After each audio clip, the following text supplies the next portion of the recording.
어느 제비족? 말한즉 제비족은 여자를 상대로 돈을 갈취하는 사람을 말한다. 그에 대하여 제비족을 검거한 사례를 영상으로 제작하게 되었습니다. 2000년 초반 9월경 어느 40대 중반으로 보이는 여성 한 명이 경찰서 로비 주변을 떨면서 서성거리고 있었습니다. 그래서 퇴근하려다가 형사의 직감에 여성이 대체로 경찰서에 와서 서성거릴 때는 거의 다 남성들에게 무엇인가 억울하게 당한 것이 대부분인 것으로 여성에게 접근하여 무슨 억울한 일을 당하셨지요? 가정의 비밀을 지켜드릴 테니 억울한 점을 얘기하셔도 됩니다. 저희가 해결해 드리겠습니다.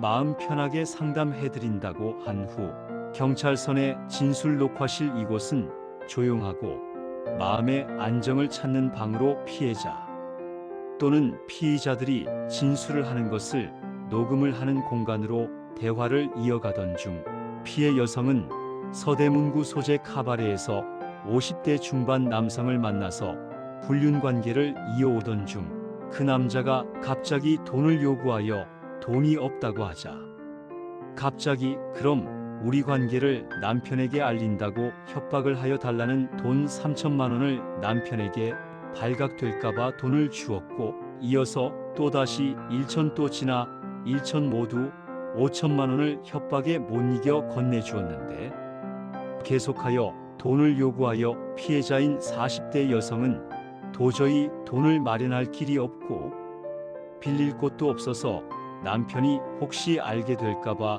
불안해서 잠도 자지 못하고 식사도 못 먹고 지낸다고 하였습니다. 결국 범인은 불륜을 미끼로 남편에게 알린다고 협박하여 3차례에 걸쳐 5천만 원을 갈취한 것입니다. 그러나 여성은 특별한 직업 없이 남편이 벌어오는 것으로 생활하고 있어 남편이 벌어온 돈을 상대 남자에게 건네주고 있었던 것이었습니다. 그래서 간단히 검거할 생각으로 생각하여 피해자 여성에게 범인에 대한 신상 파악에 들어가서 연락처와 성명 등 물어보니 아무것도 모르고 그냥 50대 중반 유 사장이라는 것만 알고 있다고 하였습니다.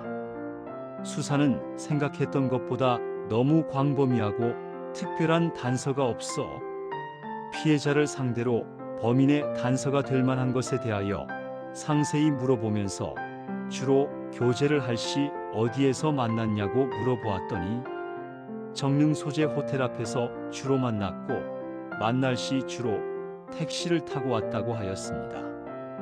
그러면 차후 만날 때 연락을 어떻게 하였냐고 물어본 바 당시는 핸드폰이 없는 시절이라 그냥 다음에 만날 예정 날짜와 시간을 미리 정하던지 당시 일명 삐삐로 연락하자고 한 후 헤어졌다고 했습니다.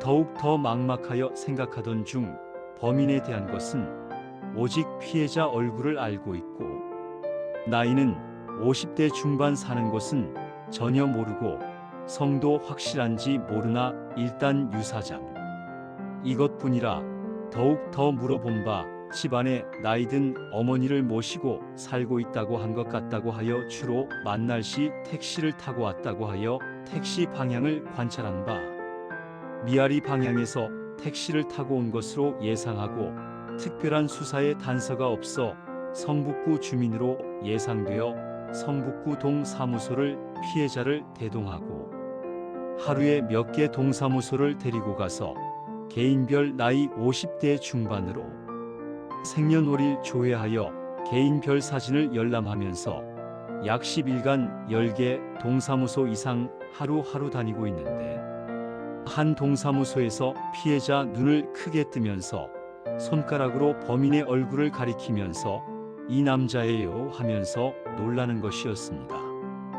그런 후 인적사항 파악 후 주민등록상 거주자 파악한 바 처와 나이 등 노모가 등재되어 있어 범인이라는 것을 확신하고서 그래서 이제는 범인을 잡는 것만 남았다고 하여 주소지에 찾아가서 보니 집에 전혀 인기척이 없고 범인 나타날 때까지 잠복 근무하던 중 늦은 시간대에 범인의 배우자로 보이는 40대 여성이 들어가는 목격하고 뒤따라가서 부인을 상대로 범인이 어디 있는지 집으로 귀가하도록 유인 검거하려고 하였으나 범인은 도주할 우려가 있어 범인 주거지에 나타날 때까지 교대로 밤을 새면서 4일간 잠복 근무하던 중 범인을 검거한 것입니다. 범인은 사교 댄스를 젊은 시절부터 배워 특별한 직업 없이 일명 제비족으로 여자 상대로 돈을 갈취하면서 생활하였다고 하였습니다. 정말 직업이 제비족이라는 것입니다. 범인을 상대로 여죄 수사 또 다른 피해 여성에 대한 집중 수사를 하던 중 많은 여성들을 상대로 돈을 갈취하여 피해자 진술 확보코저 피해 여성 만나자고 하였더니 피해자들은 범인에게 돈을 갈취당하고도 가정에 파탄나고 남편에게 발각될 것이 두려워서 오히려 저희는 그냥 돈을 준 것이지 협박해서 돈을 준 것이 아니라고 큰 소리치면서 다시는 연락하지 마세요 하는 것이라 너무나 피해 여성들이 가정을 지키고자 마음 고생을 하면서 지내는 것이 안타까운 현실이나 할 수 없이 이번 한 명의 피해 여성만 상대해야 하는 점이 너무나 안타까웠습니다.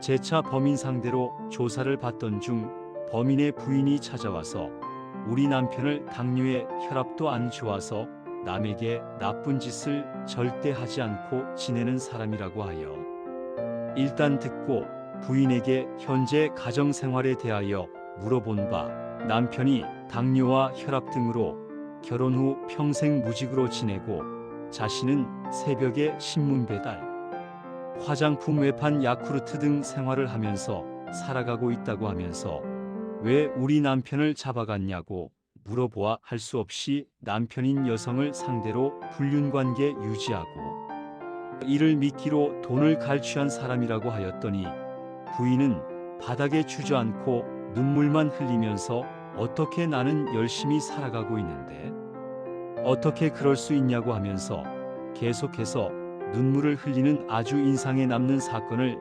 지금도 잊지 못하여 나름대로 제작하여 만들게 되었습니다. 그런 것을 계기로 시청하신 분들은 남성 여성분들 다 세상을 살다 보면은 억울한 일이 생길 수 있습니다. 그러나 항시 내 잘못이 있더라도 경찰의 도움을 받으면 세상 편하게 지낼 수 있습니다. 끝까지 시청해 주셔서 감사합니다. 제가 퇴직 후 열심히 어렵게 배워서 콘텐츠 제작하고 있습니다. 시청자분들에게 도와주십시오. 구독, 좋아요 부탁드립니다. 감사드립니다.